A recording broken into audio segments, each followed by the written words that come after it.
Sweetie Pie and the Gutter Men. Story, May 1959. Waiting on the front doorstep of the unfamiliar house for someone to answer the bell and listening to the shrill, musical intonation of children's voices from the open window upstairs, Mira Wardle remembered how little she had cared for Cicely Franklin, then Cicely Naylor, at college. In those days, she had tolerated Cicely, few of the other girls did, as a well-meaning, if prudish and provincial classmate. Clearly, that same bare tolerance on Myra's part must have mellowed in Cicely's mind over the subsequent 8 years to a facsimile of friendship. How else to explain Cicely's note, their one communication in all that time, turning up in the Wardles' mailbox?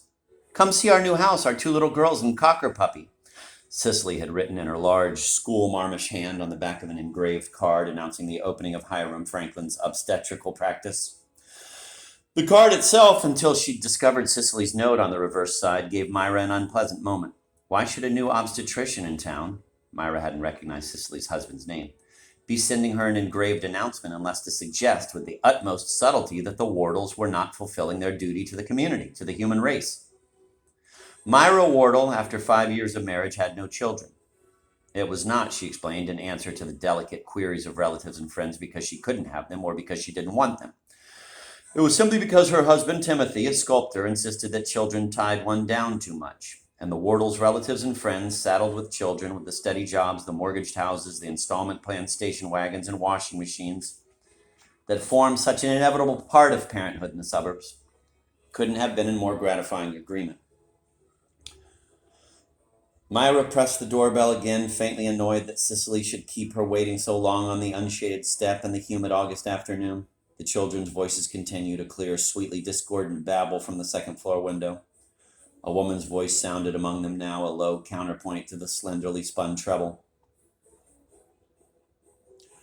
Myra tried the handle of the screen door to get at the front door knocker, but the screen door seemed hooked from within. Unwilling to raise her voice to shout upstairs as if Cicely were a back-fence neighbor, she rapped loudly with her knuckles on the door jamb. A bit of paint flaked off into the dry, sepia-colored shrubbery.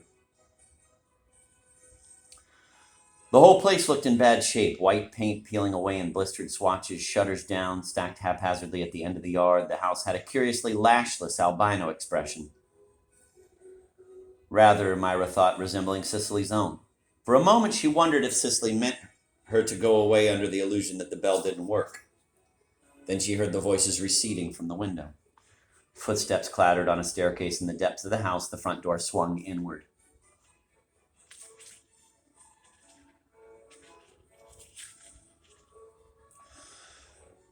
"Well, Myra," it was Cicely's voice, the same prosy Midwestern accent, the trace of a lisp lending a touch of primness. Shading her eyes against the glare of the white shingles, Myra peered through the screen, unable to make out much of anything in the dark well of the hall.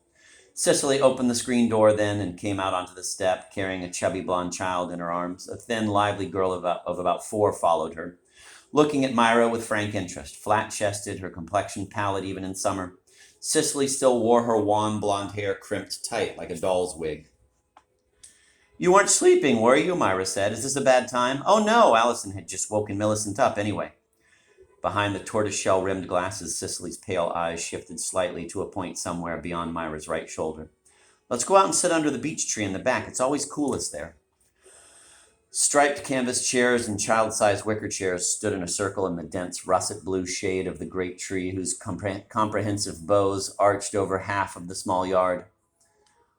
A rubber wading pool, a swing, a metal slide, a wooden seesaw, and a yellow sandbox crowded the children's play area. Cicely set Millicent on her feet beside the wading pool. The child paused, teetering slightly, her plump belly rounding out over her pink seersucker pants like a smooth-skinned fruit. Allison jumped immediately into the pool and sat down hard. The water splashed up in a fine sheet of spray, dousing her close-cropped hair.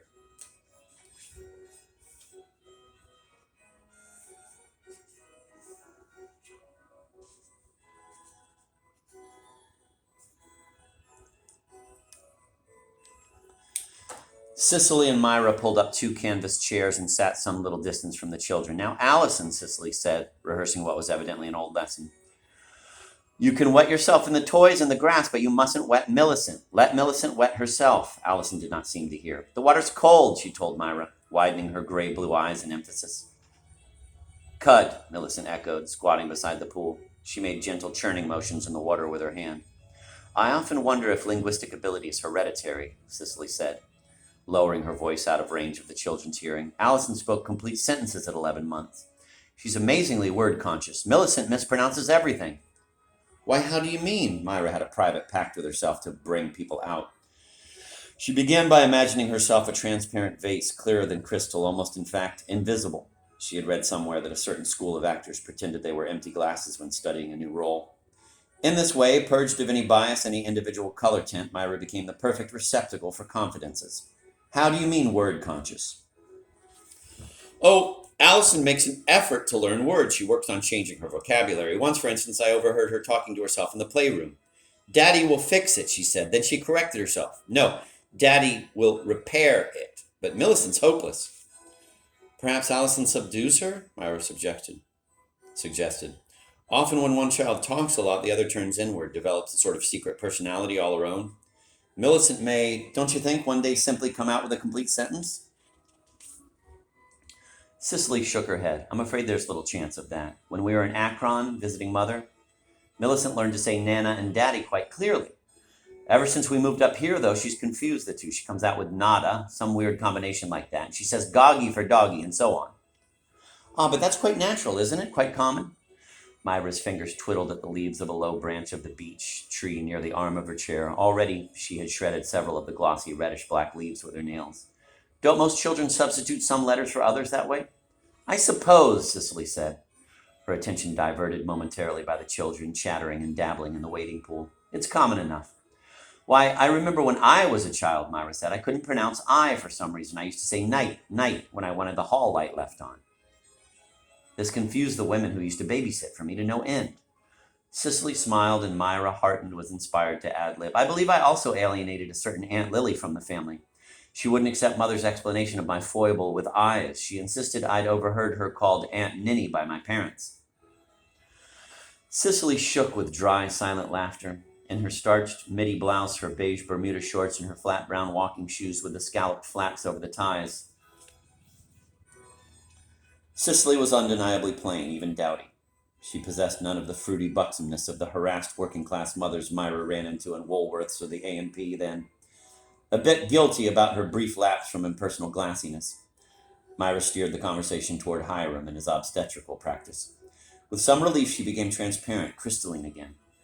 But as Cicely talked on about the difficulties of starting an obstetrical practice in a strange town, Myra fell into a reverie of her own. Cicely's words faded away like the words of a television announcer after the soundtrack is shut off. Suddenly, Myra felt a warm silkiness graze her ankle. She glanced down. The black cocker puppy lay stretched out under her chair.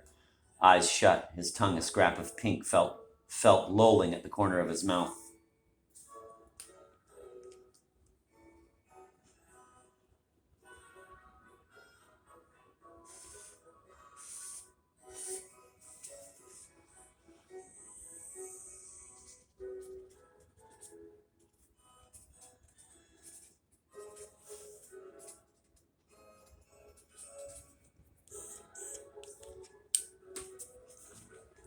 The Chamber of Commerce letters were mostly silly, Cicely was saying, all about population, industry, things that some of the towns had too many obstetricians. Some had none. Why wouldn't a town without any be a good place to start? Obligingly, Cicely launched into a detailed account of the animosity kindled in the hearts of general practitioners when an obstetrician invaded their town and stole away their clients by his specialty. Then Dr. Richter wrote from here. He said there was a good opening and a man was already thinking about moving in, so Hiram had better hurry if he wanted to come. At that moment, Cicely was interrupted. Millicent lay on her stomach in the wading pool, howling and spitting water, her round face twisted into an image of outrage. She must have fallen, Myra found herself saying, although she was reasonably sure Allison had pushed her sister into the water. Cicely jerked up from her chair and went to pick Millicent out of the pool. Can you open this? Coolly ignoring Millicent's cries, Allison handed Myra a black enameled can with holes punched in the screw top. It's stuck. I can try. The can felt oddly heavy. Myra wondered for a moment if she was reading her own suppressed pleasure into Allison's eyes. Pleasure at the sight of plump, white-skinned Millicent with it, whining on the grass. rubbing at her wet sunsuit pants, stained a deep crimson from the water. What's in here? Cake mix. Myra tried to loosen the screw top, but the can, glistening with wet, slithered around in her grasp. The lid would not budge. With a sense of mild chagrin, she handed the can back to Allison. She felt a little as if she had failed to pass a test of some sort. I can't do a thing with it. Daddy will open the can when he comes home from the office. Cicely paused by Myra's chair. Millicent bundled her under her arm. I'm going in to make us some lemonade and change Millicent. Want to see the house? Sure. Myra's hands were uncomfortably wet and gritty, even sore from her efforts with the can. Taking a Kleenex from her purse, she dabbed at her palms. From the back steps of the house, she glanced over at Allison, framed by the greenery around the wading pool. What's in that can, anyway? With a small beech twig, Allison was prodding the stomach of the sleepy cocker puppy. It's heavy as lead. Oh, Cicely shrugged and gave Millicent a little jounce in her arms. Sand from the sandbox and water from the wading pool, I guess. The interior of Franklin's house smelled of varnish. And turpentine, and the white-painted walls gave off a surgical light. An upright piano, a few armchairs upholstered in vague pastels, and a mauve sofa stood, desolate as rocks on a prairie, on the bare, freshly shellacked floor of the living room. The linoleum in the dining room, playroom, and kitchen, patterned with inordinately large black and white squares, suggested a modernized Dutch painting, bereft, however, of the umber and ochre patinas of polished wood, the pewter and brass highlights, and the benevolent pear and cello shapes which enriched the interiors of a Vermeer.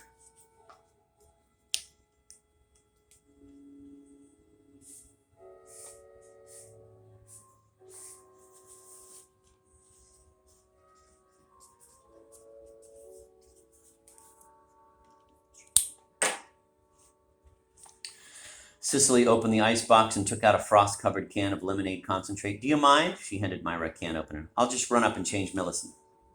While Cicely was upstairs, Myra opened the can, poured the contents into an aluminum pitcher, and measured 4 cans of cold water into the lemonade base, stirring the mixture with a spoon she found in the sink. The sunlight glancing off the white enamel and chrome surfaces of the kitchen appliances made her feel dazed, far off. All set? Cicely chirruped from the doorway. Millicent beamed in her arms, dressed in a clean pair of seersucker pants, exactly like the pink ones, only blue. Carrying the aluminum pitcher of lemonade and 4 red plastic cups, Myra drifted after Cicely and Millicent toward the little oasis of chairs in the dark shade of the beech tree. Do you want to pour? Cicely set Millicent on the lawn and dropped into her canvas chair. Allison wandered over to them from the wading pool, her short, sandy hair slicked back like an otter's. Oh, I'll let you do it, Myra handed Cicely the pitcher and the cups. With a curious, nerveless languor, she watched Cicely start to pour out the lemonade. The tree leaves and the sun falling through the leaves in long pencils of light went out of focus for a moment in a dappled green and gold blur. Then a quick flash caught her eye.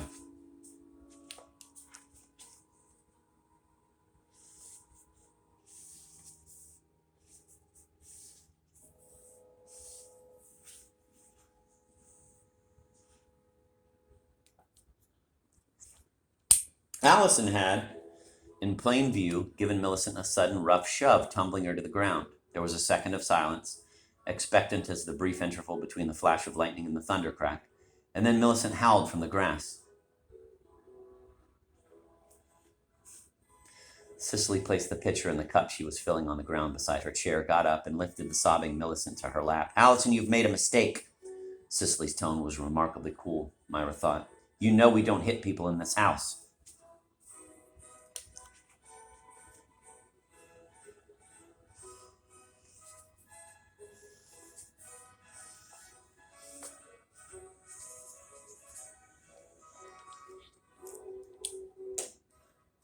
Allison, wary, a small, foxy creature at bay, stood her ground, her eyes flickering from Myra to Cicely and back again. She wanted to sit in my chair. We don't hit people in any case. Cicely smoothed Millicent's hair. When the child's sobs had quieted, she set Millicent in one of the small wicker chairs and poured her a cup of lemonade. Allison, without a word, stared at Myra while waiting her turn, took the cup Cicely gave her, and returned to her chair. Her steady look made Myra uneasy. She felt the child expected something of her, some sign, some pledge. The silence deepened, punctuated only by the irregular sound of 4 people sipping lemonade, the children loud and unself-conscious, the grown-ups more discreet. Except for this tenuous noise, the silence surrounded them like a sea, lapping at the solid edges of the afternoon. At any moment, Myra thought, the 4 of them might become fixed, forever speechless and two-dimensional. wax-like figures in a faded photograph. Has Hiram had any patients yet? With an effort, she broke the gathered stillness. Oh, Hiram's joined the charity ward in the hospital for the month of August. Cicely tilted her cup of lemonade and drained it. Of course, he doesn't get paid for the ward cases. But he's had 4 deliveries already this month. 4? A vision of babies in pink and blue bassinets loomed in Myra's mind. 365 babies and 365 bassinets, each baby a perfect replica of the others, all lined up in a ghostly alley of diminishing perspective between 2 mirrors. Why, that's about 1 a day.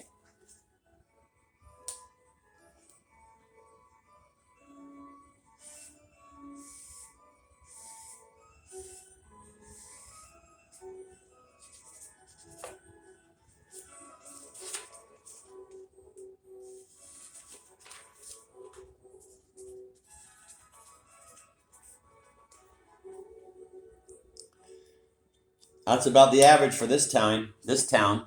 Hiram hasn't really had any patients of his own yet, any private patients. Still, a woman walked into his office yesterday out of the blue.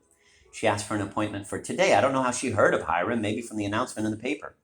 What sort of anesthesia does Hiram use? Myra asked suddenly. Well, that depends.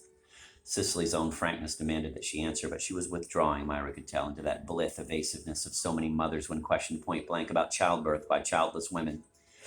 I just meant, Myra said hastily, there seem to be different schools of thought. I've heard some mothers talk about caudal anesthesia, something that deadens the pain but still lets you see the baby born. Caudal anesthesia, Cicely sounded a trifle scornful. That's what Dr. Richter uses in all his cases. That's why he's so popular. Myra started to laugh, but behind the sheen of her glasses, Cicely looked dubious. It only seems so amusing, Myra explained, to raise your popularity rating by the kind of anesthesia you use. Still, Cicely did not appear to see the joke. Perhaps, Myra dropped her voice with a cautious glance at Allison, who was sucking up the dregs of her lemonade. Perhaps I'm so interested because I had an experience myself once, years ago, seeing a baby born. Cicely's eyebrows rose. However did you do that? Was it a relative? They don't let people, No relative. Myra gave Cicely a slight, wry smile. It happened in my salad days in college when I was dating medical students. I went to lectures on sickle cell anemia, watched them cut up cadavers. So I was a regular Florence Nightingale. Allison got up at this point and went over to the sandbox just behind Myra's chair. Millicent was kneeling by the wading pool, swirling a fallen beech leaf in the water. That's how I got into the hospital to watch a delivery in the charity ward, camouflaged in a white uniform and a white mask, of course. Actually, it must have been about the time I knew you, when you were a senior and I was a sophomore. As she spoke, hearing her own voice, stilted, distant, as on an old record, Myra remembered with sudden clarity the blind, mushroom-colored embryos in the jars of preserving fluid, and the 4 leather-skinned cadavers, black as burnt turkey, on the dissecting table. She shuddered, touched by a keen chill in spite of the hot afternoon. This woman had some drug invented by a man, I suppose, as all those drugs are. It didn't stop her feeling the pain, but made her forget it right afterwards. There are lots of drugs like that, Cicely said. You forget the pain in a sort of twilight sleep. Myra wondered how Cicely could be so calm about forgetting pain. Although erased from the mind's surface, the pain was there somewhere, cut indelibly into one's quick, an empty, doorless, windowless corridor of pain.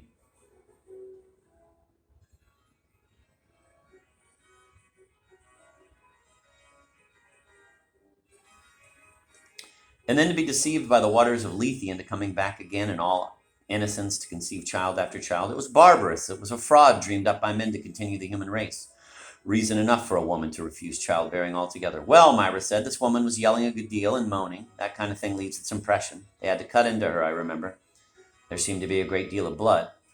From the sandbox, Allison's voice began to rise in a shrill monologue, but Myra, intent on her own story, did not bother to distinguish the child's words. The 3rd-year man delivering the baby kept saying, I'm going to drop it, in a kind of biblical chant. Myra paused, staring through the dark scrim of beech leaves without seeing them, acting out once again her part in the remembered play, a part after which all other parts had somehow dwindled, palled. And she goes upstairs in the attic, Allison was saying. She gets splinters in her feet. Myra checked a sudden impulse to slap the child. Then the words caught her interest. She pokes people's eyes on the sidewalk. She pulls off their dresses. She gets diarrhea in the night. Allison, Cicely yelled. You be quiet now. You know better than that. Just who's she talking about? Myra let her story of the blue baby lapse back, unfinished, into the obscure fathoms of memory from which it had risen. Some neighborhood child? Oh, Cicely said with some irritation. It's her doll. Sweetie pie, Allison shouted. And what else does Sweetie Pie do? Myra asked, countering Cicely's move to quiet the child. I used to have a doll myself. She climbs on the roof. Allison jumped into her wicker chair and squatted on the seat, frog fashion. She knocks down the guttermen. Guttermen? The painters took the gutters off the porch roof this morning, Cicely explained.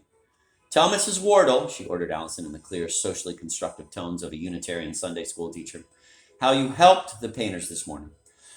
Allison paused, fingering her bare toes. I packed their things up. One was named Neil. One was named Jocko. I don't know what I'm going to do with Mr. Grooby, Cicely turned to Myra, pointedly leaving Allison out. This morning he came to start painting at 6:30. 6:30, Myra said. Why on earth? And left at 10:30. He's got a heart condition, so he works all morning and fishes all afternoon. Each morning he's come earlier and earlier. 8:30 was all right, but 6:30? I don't know what it'll be tomorrow. Sun up at that rate, Myra said. I guess, she added thoughtlessly, you must be kept pretty much occupied just being a mother. She hadn't meant to say just, which sounded disparaging, but there it was. Lately, Myra had started wondering about babies. Young as she was and happily married, she felt something of a maiden aunt among the children of her relatives and friends. Lately, too, she had taken to tearing off low-hanging leaves or tall grass heads with a kind of wanton energy, and to twisting her paper napkin into compact pellets at the table, something she hadn't done since childhood.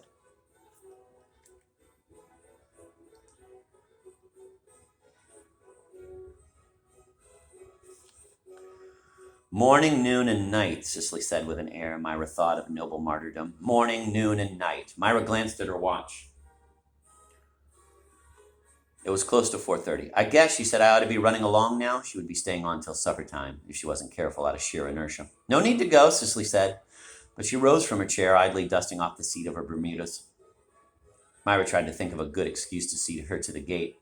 It was too early to be preparing dinner, too late to plead last-minute shopping downtown. Her life all at once seemed excessively spacious. I must go anyway.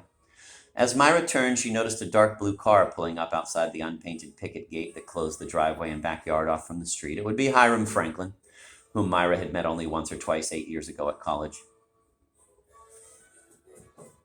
Oh, there you go. I knew I saw something down there.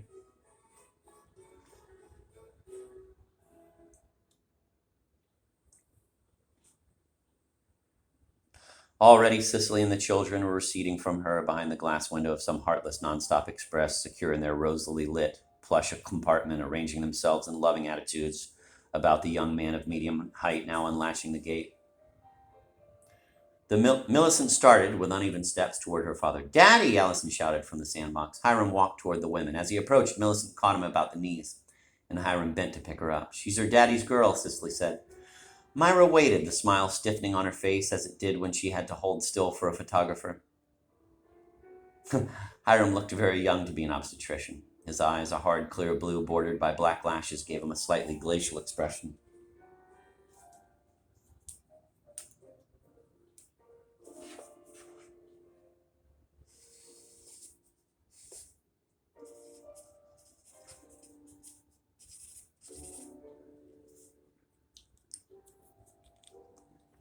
Myra Smith Wardle, Hiram, Cicely said.